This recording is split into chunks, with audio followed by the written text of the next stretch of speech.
1907 yılında Amerika'da bankalar birer birer kapanıyordu. İnsanlar panikle paralarını çekiyor, borsa çöküyor, sistem kilitleniyordu. Devlet çaresizdi, Merkez Bankası yoktu. Ama bir telefon çaldı ve o telefonla birlikte Amerika kurtuldu. Peki bu kurtarıcı kimdi? Seçilmiş bir başkan mı, bir general mi, yoksa hiç akla gelmeyecek biri mi? Mesela bir bankacı. Bu Amerika'yı kurtaran adamın hikayesi. Aynı zamanda Amerika'nın kime emanet edildiğinin de hikayesi. Bugün bize çok normal gelen bir şey var. Merkez Bankası. Ama 1907 Amerika'sında Merkez Bankası diye bir kurum yoktu. Krizde para basacak kimse yoktu. Bankaları kurtaracak mekanizma yoktu. Mevduat sigortası yok. Yani sistem çökerse herkes kendi başınaydı. İşte tam da bu noktada devletten güçlü olan tek bir yapı vardı. O da özel bankalar. Peki JP Morgan kimdi? John Pierpont Morgan 1837'de doğdu ama sıradan bir zengin değildi. Babası uluslararası bir bankacıydı. Avrupa finans çevreleriyle iç içeydi, altın standartını biliyordu, krizi fırsata çevirmeyi öğrenmiş bir isimdi. Morgan parayı yönetmiyordu, Morgan sistemi yönetiyordu. Demiryolları, çelik, enerji, bankacılık. Bugün too big to fail dediğimiz şeyin ilk örneği JP Morgan'dı aslında. Her şey bir spekülasyonla başladı. Bakır piyasasında bir grup yatırımcı bakır fiyatlarını kontrol etmeye kalktı. Ama plan çöktü ve o çöküş sadece bakırı değil, güven değerle bir etti. Spekülasyonu finanse eden banka battı, sonra ona kredi veren banka battı, sonra da biz sağlamız diyen bankalar battı. İnsanlar şunu fark etti, eğer bir banka batıyorsa benim bankam neden batmasın? Ve işte o an başladı bank run. İnsanlar sabahın köründe bankaların önünde kuyruklar uzuyor. Herkes aynı cümleyi söylüyor, param ver. Ama bankalar kasadaki paranın tamamını tutmaz. Çünkü sistem buna göre kurulmamıştır. Düşünsenize işte yüz binlerce insan geliyor ve hepsi tüm parasını çekmek istiyor. Doğal olarak hiçbir şubede böyle bir para mevcut değil yani. Aslında sadece para bitmiyor. Bu şekilde güven de bitiyor. Kasalar boşalıyor, kapılar kapanıyor. Camların arkasında geçici olarak kapalıyız yazıları yazıyor. Aynı anda borsada düşüyor. Çünkü bir güvensizlik ortamı var ve güvensizlik ortamını biliyorsunuz ki borsalar sevmez. Doğal olarak borsalar düşüyor. Hisseler değil ilaçlar satılıyor. Endeksler sert düşüşte. Yatırımcılar ne pahasına olursa olsun borsadan çıkmak istiyor. Alıcı yok, herkes satıcı. Kimse alıcı değil. Ve Washington hiçbir şey yapamıyor. Merkez Bankası yok, acil fon yok, kurtarma planı yok. Devlet sadece izliyor. Çünkü bu artık bir kriz değil. Bu Amerikan sisteminin çöküşü. Ve tam da bu noktada herkes aynı ismi fısıldamaya başlıyor. JP Morgan. O gece herkes JP Morgan'ın evinde topla çağrılıyor. Banka patronları, finans elitleri, sigorta şirketleri, Morgan kapıyı kilitliyor. Bu saatten sonra kimse çıkamaz. Tüm o kodamanlara şöyle söylüyor. Ya birlikte para koyup sistemi kurtarırsınız ya da hepiniz batarsınız. Sonuç olarak özel bankalar kendi ceplerinden para koyuyor. Borsalar açılıyor, panik duruyor. Amerika devlet sayesinde değil bir bankacı sayesinde kurtuluyor. Bu krizden sonra herkes aynı şeyi söylüyor. Bu böyle devam etmez. Bir ülke bir bankacının insafına bırakılamazdı.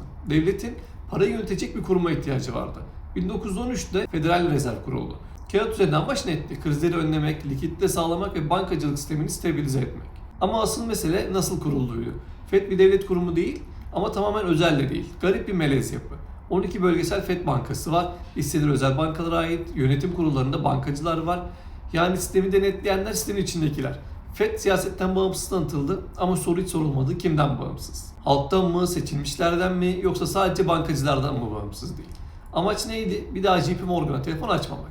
Peki başardılar mı? Evet. Bir daha telefon açmadılar. Artık tek bir Morgan yoktu. Onun yerine kurumsallaşmış bir Morgan vardı. 1913'ten sonra ne oldu? 1929 büyük buhranı.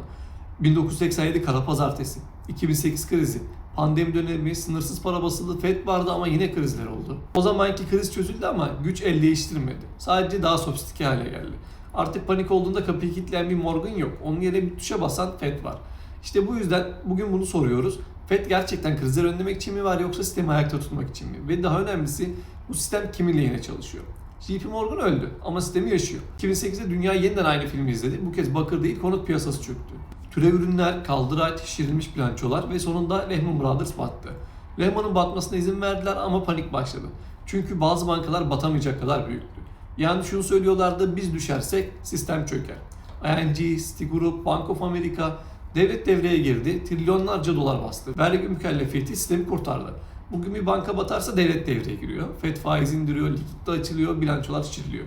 Yani refleks sistem çökecekse kurtar haline geliyor. Ama 1907'de durum farklıydı. Devlet yoktu, FED yoktu, kurtarma paketi yoktu, para basacak kurum yoktu. O gün devleti bankacı kurtarmıştı. JP Morgan kendi masasının etrafında bankacıları topladı. Devlet adına değil kendi otoritesiyle.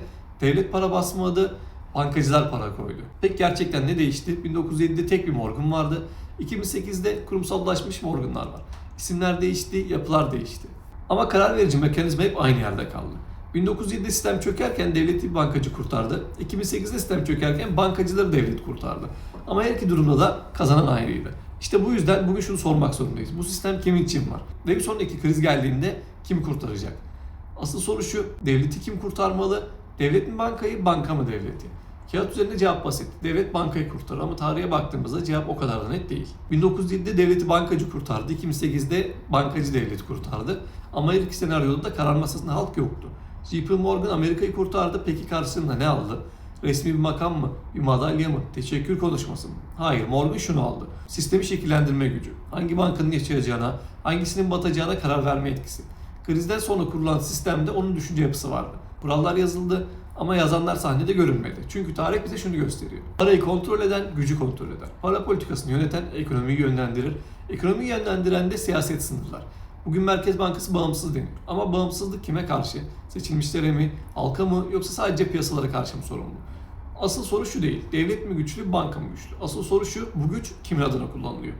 JP Morgan öldü ama sistemi hala nefes alıyor. Her kriz geldiğinde yine aynı soru soruluyor. Parayı kim kontrol ediyor? Ve biz bu denklemde neredeyiz? Sence devlet mi bankayı kurtarmalı yoksa banka mı devleti?